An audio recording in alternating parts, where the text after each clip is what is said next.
udah saya tandain pita merah. Kalau mau diambil, ambil aja. Jangan yang satunya. Pokoknya anak itu sudah saya tandain pita merah ya. Nah, kagetlah gue ngedengar begitu. Dan 3 hari kemudian, dan lu tahu, teman gue ini meninggal dalam keadaan mengenaskan. Tubuhnya kurus, seperti orang yang kurang gizi. Assalamualaikum warahmatullahi wabarakatuh. Kembali lagi bersama gue Faul. Dan untuk kalian yang pertama kali nonton ke video ini, di sini gue menjelaskan tentang kisah mistis, kisah tragedi, dan kisah nyata. Dan di video kali ini, gue akan membahas kisah mistis. Nah, segmen kali ini adalah cerita teman. Bagaimana teman gue ini pernah mengalami sebuah kisah mistis yang dimana dia hampir jadi tumbal oleh orang tua temannya. Jadi ceritanya awal dia menginap di rumah temannya, lalu dia hampir saja dijadikan tumbal oleh orang tua temannya. Bagaimana? Penasaran dengan kisah mistis ini?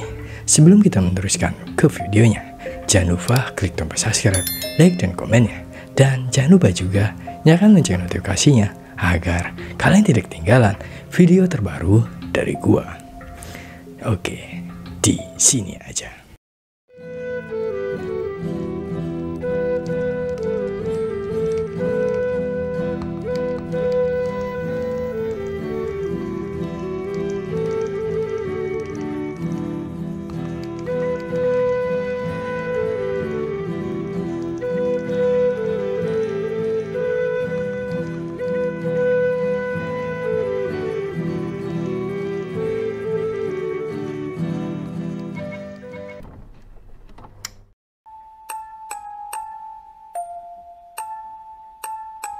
Anggap aja teman gue ini gue, dan gue yang menceritakannya langsung.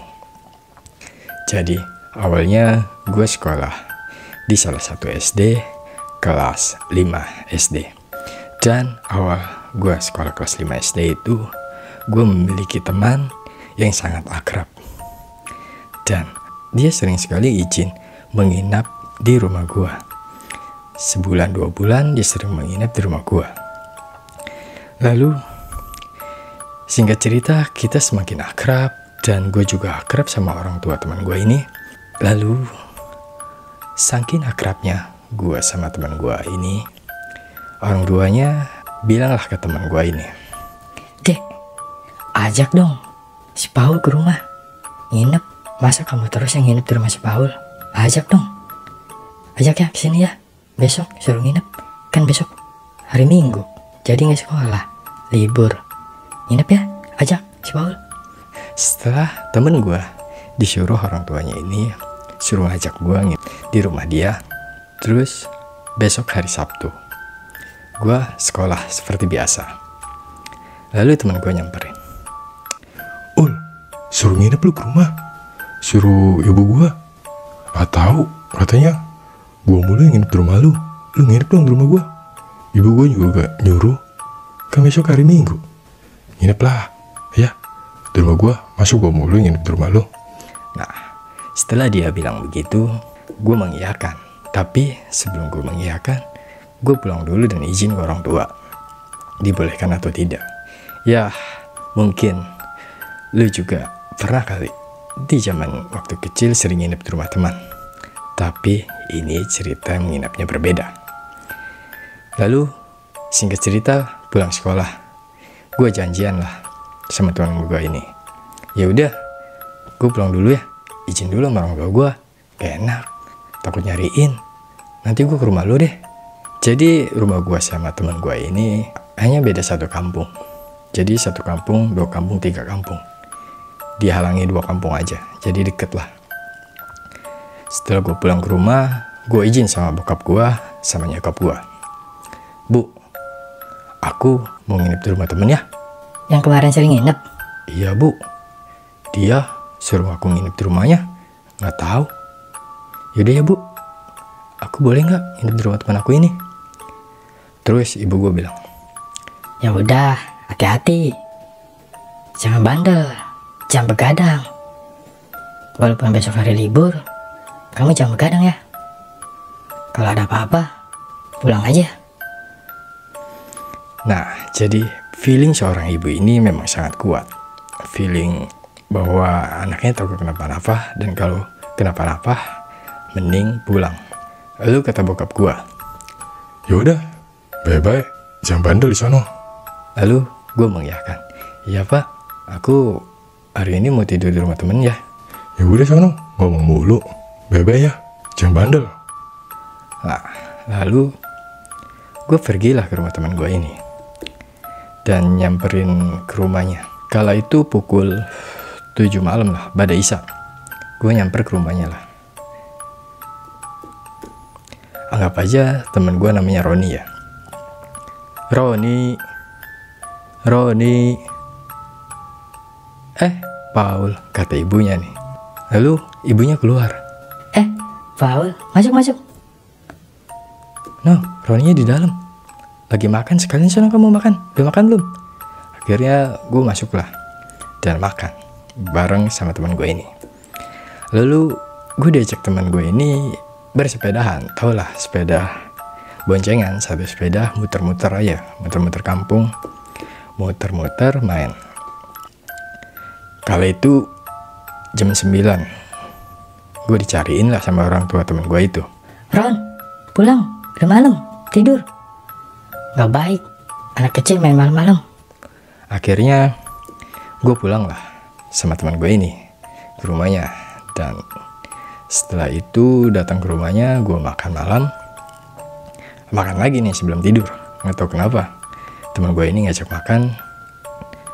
Lalu orang tuanya ini di teras depan rumah bersama bapaknya sama orang, nggak tahu dah, gue nggak kenal orang ini siapa.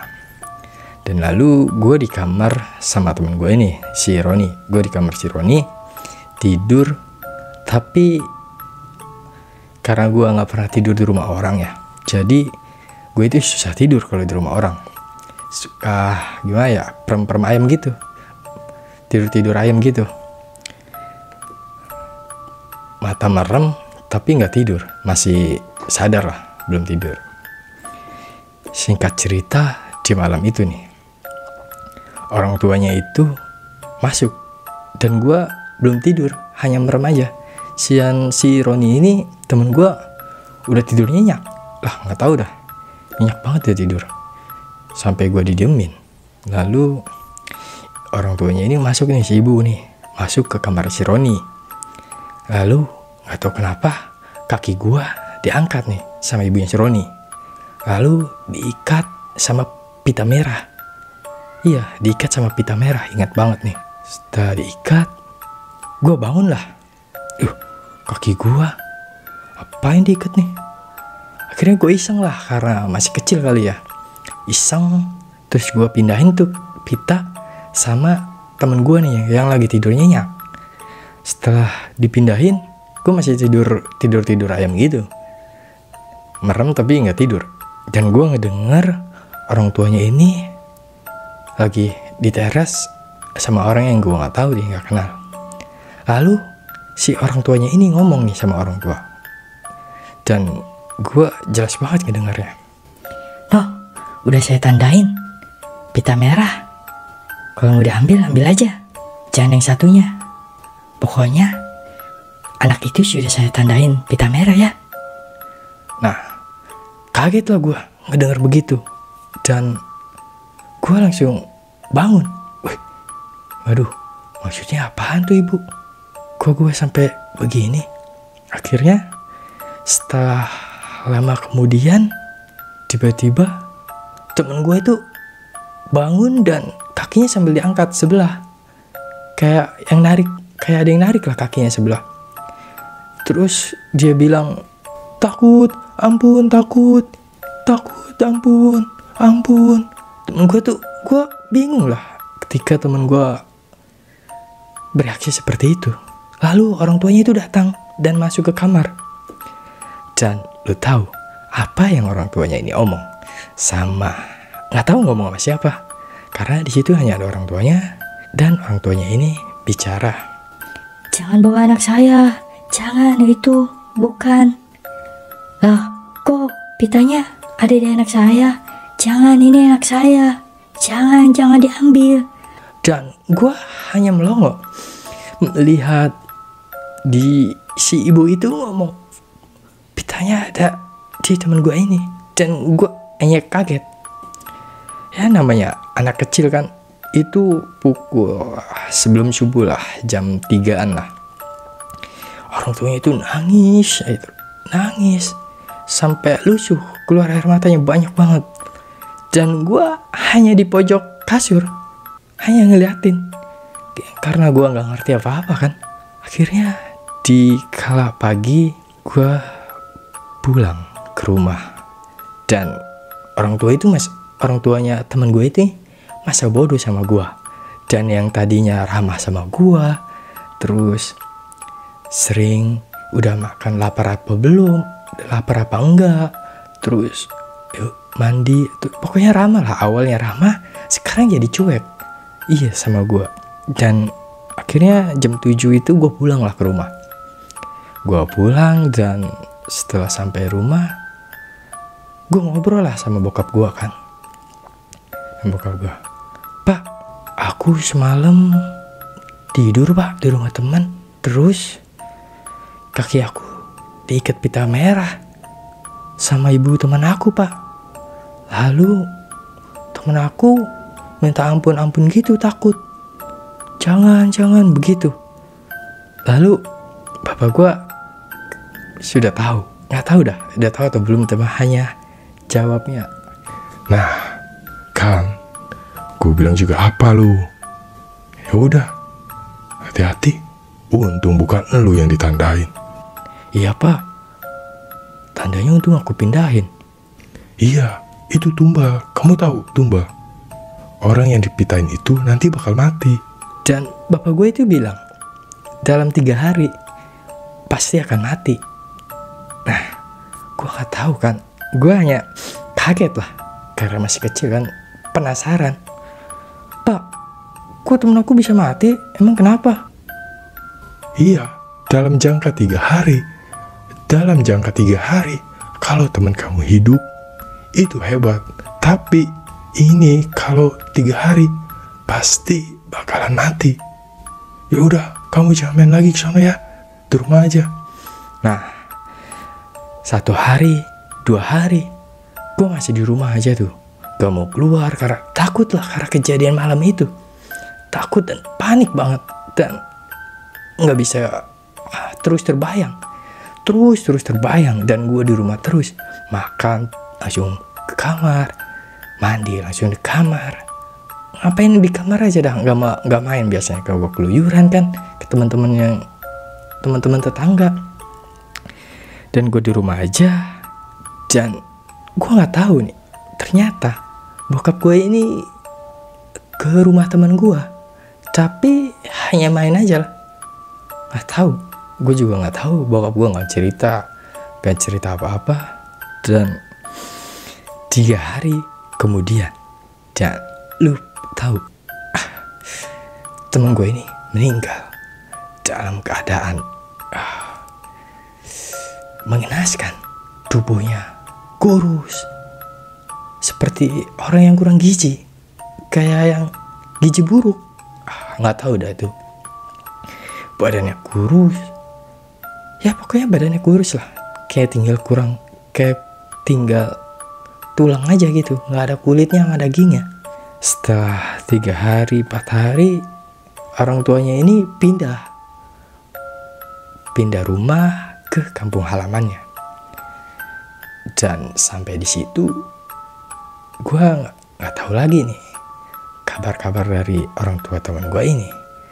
Dan jasadnya juga dikuburin ya bukan di daerah rumahnya, tapi dibawa ke kampung.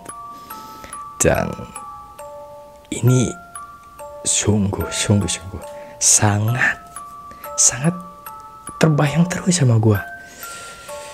Dan teman gue ini ceritanya kayak muka yang sangat menyesal gitu loh. Kenapa orang tuanya ini sampai seteganya itu gitu, sampai mau menumbalin gue.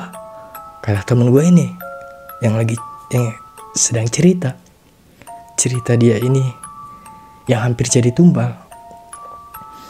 Dan tanpa dia sadari, dia keluar air mata sambil cerita ini nih. Dia cerita ini sambil keluar air mata dan sungguh mengenaskan. Dan ini cerita teman gua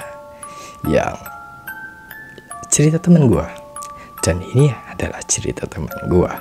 Gimana pendapat kalian? Komen di bawah. Dan kesimpulan dari video ini adalah hati-hati kalau kenal sama orang baru, dan jangan terlalu dekat, jangan terlalu percaya. Nanti jadinya di akhir kalian akan tahu sebabnya. Sebelum kita berpisah, jangan lupa klik tombol subscribe, like dan komennya. Dan jangan lupa juga nyalakan lonceng notifikasinya agar kalian tidak ketinggalan video terbaru dari gua. See you next video. Assalamualaikum warahmatullahi wabarakatuh.